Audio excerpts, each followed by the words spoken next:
Welcome to our Tanya class. We're holding chapter 3 in the Tanya. In the first chapter, Dr. Rebbe began to discuss the meaning of the idea that we come down into this world, we make a commitment to be a tzaddik and not a rasha. And then he went on to explain the different levels amongst Jews, that there's a tzaddik, there's rasha, there's two kinds of tzaddik, two kinds of rasha, then there's the Beinani, the intermediate level Jew. And he went into great depth to rule out what a Beinani is not, that a Beinani is also somebody who never does a sin. Then he went on to explain that every human being has a soul. We later coin it with the name Nefesh HaBahamis, the animalistic soul, which has good and bad in it, Tov and Ra. Chapter 2, he went on to explain about the second soul that enters into a Jew, called the Nefesh Elokis, the godly soul, which is a piece, a part of God. In chapter 2, he mentioned that a soul has more than one part to it. A soul is comprised of several parts, and he mentioned some of the names. He mentioned Nefesh, Ruach, and Neshama. And he did not get into too many details about the parts or characteristics of the soul. But now in chapter 3 is where he starts to break up the details of what's contained in a soul. And he begins chapter 3 with the following. V'hinei kol b'chino madrega mishalish elu. Every area and level of these three parts of the soul called Nefesh, Ruach, and Neshama. What exactly differentiates the difference of each one of these names? Let's just call them three different levels of the soul: Nefesh, Ruach, and Neshama. Klula, each one of these parts of the soul includes within it me'eser bechines. It comes from 10 different strengths, from 10 different parts. You may want to call this, let's say you have a floor in a building. So let's say here so far he spoke about 3 parts to the soul. Let's call it 3 floors. And each floor would have 10 steps going from one floor to the next floor. What are these 10 steps?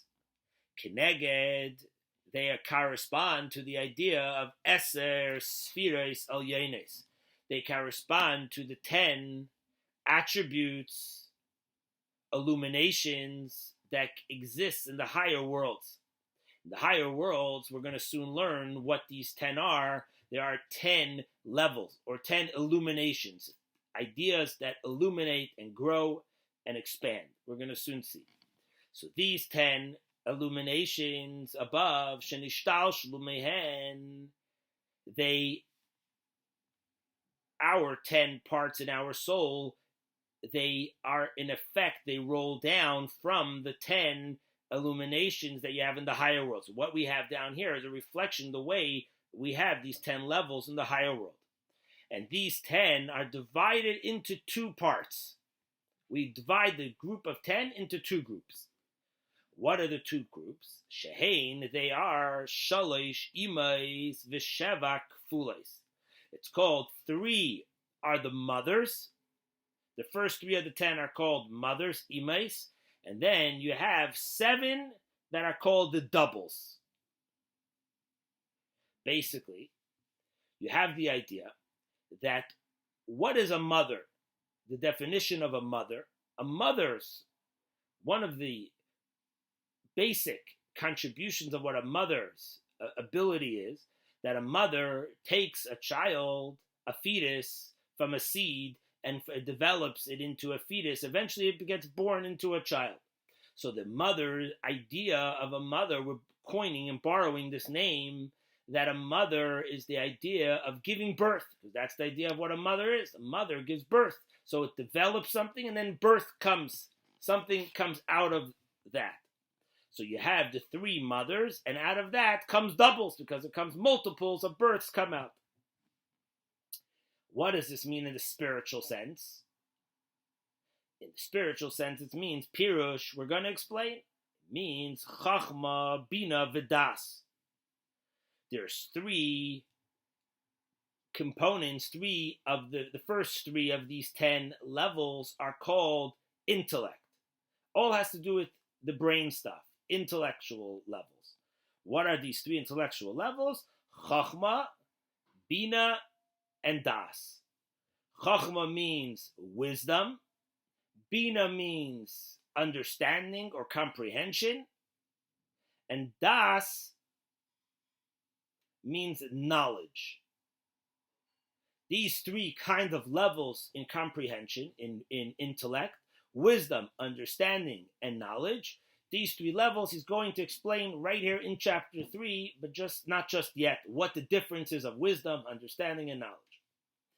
The acronym for these three words, Chachma, Bina, and Das, is Ches, Beis, and Dalet, which in an acronym, just these three letters, Ches, Beis, Dalet, is the word Chabad.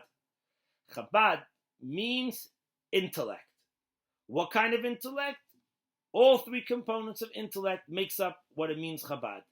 Chabad means an intellectual concepts. To understand and learn everything in the Torah with your Chabad, with your wisdom, understanding, and knowledge. What does that mean? The difference of wisdom, understanding, and knowledge, we're going to soon see. So from the 10 elements, you have the Chabad, the Chachma, Bina, Das, and then you have the Shivas, Yemei HaBinyan. Then you have the 7 days of creation. The 7 days that God created the world corresponds to the 7 of the 10. What are the 7 days of creation? What does that mean? That means days of building. So that has to do in our emotions. The emotional ways in how you develop and how you do things. So we say Chesed is the first one, kindness. Chesed means kindness. Gevura means strength or restrain. Like when you want to hold yourself back from something, you need strength to restrain. So it's like limitation. Chesed means kindness. You're giving, it flows, it's easy. You take something out of your pocket, a few dollars to give to somebody, and it just flows with your right hand. That's why you do it with your right hand, because right shows on flowing of kindness. Gevura shows on the left of ourselves, because Gevura means restrain. You hold yourself back, control, or limitation, really. You need restrain. Restrain means you're limiting it. Left is where you're more limited. Tiferes, the third one, means beauty. Beauty means where I combine, I bring together the chesed, the flowing of kindness, with the amount of restraint I have on the other side. And then you have Tiferes, you have beauty that comes out.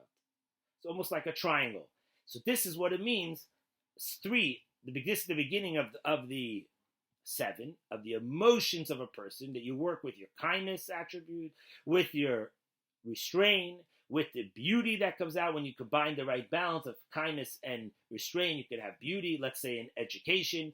How much kindness should you give a kid? If a kid says, "Oh, Daddy, I want a knife. Mom, please give me a knife to play with, and I'm only 3 years old," you got to have restraint. You can't just say kindness, kindness, kindness. The balance between the two brings out the third element, which is beauty. Then you have more. You have Netzach. Netzach is the attribute of kindness called victory, the victorious component of it, where you want to win, you want to succeed. That's your behavioral, you want to succeed in your behavior. The next one is called Haid. Haid means glory, where it starts to shine, the beauty of the ways that your emotions is being expressed. Yesod means a foundation, which means that you have a strong root, that when you have a strong value, it's rooted in a good principles, good values. That's called Yesod. And then Malchus, the 10th one, is the attribute of sovereignty, where you take full control of something, like a king that has perfect sovereignty and control. And of course, in Chassidus, we elaborate tons about the difference of some of these emotions and the way they correspond to our actual behavior.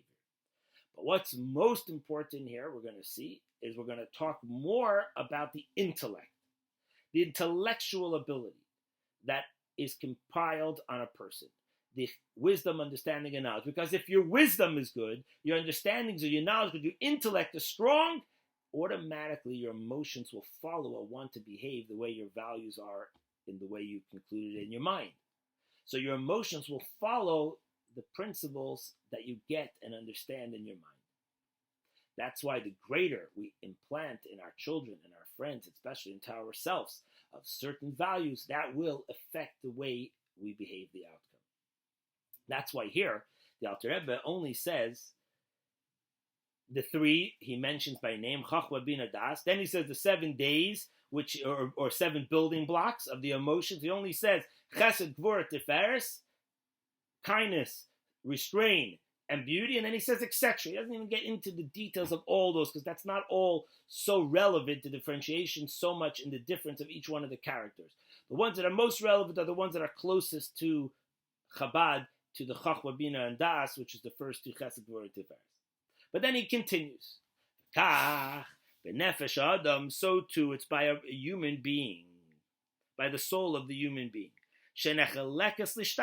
By us also, not just in the higher world is everything like that, where there's the components of the 3 intellect and the 7 emotions, but we have this also by the human being, by the soul that's in the person, which is divided into 2 groups, Seichel and Midas. You have the brain, the intellect, and you have the emotions. The Seichel, HaSeichel, Koilel, Chachma, Bina, V'das, the intellectual component comprises of the 3 of wisdom, understanding, and knowledge. And then the Midas, the emotions, is, if you summarize it in short, the 7 emotions, that is love of God, and affright of God, and fear of God. The beauty of God, the shining of God. That's basically the emotions. When God shows his kindness, it's his love. When he shows his restraint, that's where he's pounding on a pachad, an awestruck. Or yira, fear. Lefara, beauty. What's the difference of awestruck, pachad, and yira, of awe? There's 2 kinds of fear of being scared. There's, let's say, a person is walking on the street, and you turn a corner, and you see a lion. You jump, you jump back, because that's a sudden fear. That's called pachat. You got a sudden strike. Yira is much more in the mind. It's not so much an emotional thing in the heart. Yira is you have like a fear, but it's more like a respect, an awe. When you're standing in front of a king, it's not that suddenly you're in front of the king. It's preparation. So you see the king from far, and that builds up this awe kind of respect. Or later he quotes it in chapter 4, like a little bit of a busha. You have like embarrassed in the presence of the great majesty. So these are the 2 groups, the intellectual group and the emotional group. The Chabad, Nikru Imais. The Chabad, the intellectual part, the Chabad part, the wisdom, understanding, and knowledge, which is in short Chabad, Chachma, Bina, and Das. The Chabad Nikru Imais. The Chabad is called the mothers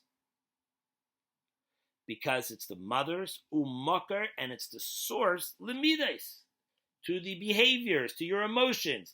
Ki hamides henteldos Chabad, because the way you behave is a reflection. It's an offspring of the intellect. So the more you think about the values and the greatness of God and so on and so forth, your emotions will automatically follow that. Your behavior will follow that. Now, this is basically like the way it works with anything that you study. If you study something and you put yourself to it, all of a sudden you're going to get this like, wow, like this lightning enters into you. And then you start feeling it more excitingly, and then you start living that point.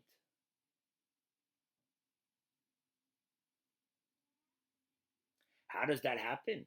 That's only going to be if you're going to have the Chachma, Bina, and Das. You need to have all 3 components, not just the wisdom and the understanding. That's the intellectual part of the philosophy of the intellect that you're comprehending. The ultimate level is going to be das, which means that you bonded with it. And that we're going to see at the end of this chapter. Now he starts to explain the terminologies of chachma and bina, wisdom and understanding. Reading in Kihine, Haseichel, to explain this, the idea, Haseichel, the comprehension, Hamas Shabenefesh Hamaskelas, that comes from the intellectual soul, meaning the soul where you have abilities to understand things. Shua Maskal Kol Davar, that's the place where you could grasp and understand anything. Nikra B'Shem Chachma. This source to understand anything comes from a place that's called Chachma. What does it mean, Chachma? Chachma in Hebrew is spelled with 4 letters. Ches, Chav, Memhe. If you break up a 4-letter word into 2, you could make 2 words. That hints to you and tells you what the word Chachma actually means. What it means is, it's a koyach ma. It's a strength that you say ma. What is it? In other words, you have this idea. It's a little idea that's in your head. It's, let's say, like a title to a lecture. You have the title, and the title sits in your head. So the title includes within it a lot of information, but you say, what is this? That's it. When somebody advertises a lecture, they advertise the topic of the lecture. Come listen how to raise kids without raising your voice, let's say, as a topic, yeah? So then you're curious to know more about this topic. Because you say, what is this? What is the strength that's there? What is there hidden in this title? So Chachma is like the title of something, or the 3-line summary of a whole book, or the name of the cover of a book. Could be like the Chachma. There is the wisdom. So you have an idea, but you don't know all the details to it. When you take the strength and you bring it out into reality, and you bring it out, you think, you contemplate on this in your mind. Lahavin davar la shurei, to understand something very, very well. What does it mean to understand something very well? It's explained in many places. Very well means to understand something from the length and its breadth, from the length and its width. What does that mean? Take, for example, la shure means really, really, really well and clear.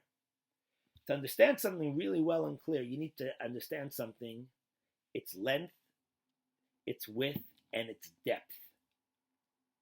We see, for example, length. Length means, to understand something lengthily, means, for example, a teacher that's trying to give over something to a student, and he doesn't have a way to give it over. So what does he do? He's too smart, too much intellect in comparison to the student. So he needs to bring down the level of his understanding in a way that the student can get it. We see by King Solomon, it says that he used analogies to be able to explain something.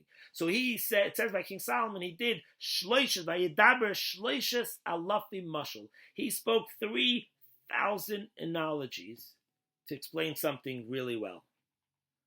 So what does that mean? That means that he took his knowledge and he brought it down really, really low. He brought it down in a way that you could comprehend it.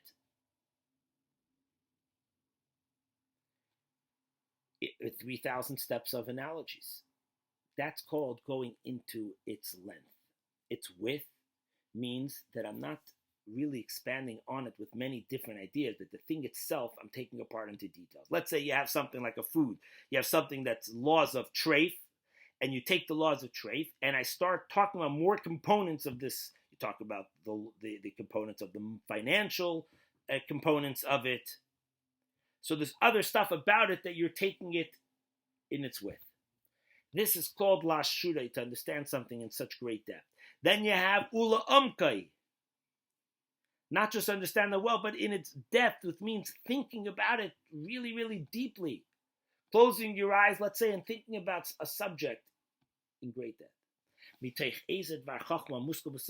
any other kinds of ways of understanding something. Doing this and thinking through something with so many different components of abilities and details in whatever the philosophical idea is, nikra bina, that's the second step. It's called bina. Now, if you were to characterize these two sides, chachma and bina, wisdom and understanding, you could even use that with the name the father and the mother. Chachma is like the father. It's the contribution of a seed, which means it's the contribution of the idea. Hence, the idea that the seed even comes from the brain. But the idea is the Chachma component of it. It's the strength that's involved in it. It's the name of the title that has many details in it. A seed has much, much in it. But then you have the Bina. Bina is the mother, where it gets developed into all the details. Hence the name Av Va'em on the names Chachma and Bina. Father and mother is the idea of wisdom and understanding. And that gives birth to what? The mother's developing it. And what's the offspring? The offspring is Ahavas Hashem. It creates a love to God. V'yir asay, and you get this awe of God. Upachtoy, and you get this pachad, this feeling of this sudden fear, so to speak. The fear meaning you feel the presence of God right next to you. Earlier in this chapter, he said first the word pachad, and then he said yira, because pachad comes from the heart and yira comes from the brain. Before he was talking about the intellectual part, he said over there first the intellectual. He spoke about the emotions that develop from it. So over there he said first pachad, and then he said the intellectual. Then he went back to the intellectual. He said there yira. Here he's talking about what develops the emotions. The emotions is avshem yira, and then pachad. And you have the brain goes in the feelings, the awe, and then it goes to the heart part. Now, what should you think about that should cause the development of the emotion, feelings to God, to develop that feeling? That he's going to explain in the second half of this chapter, and we're going to learn that, God willing, in the next class.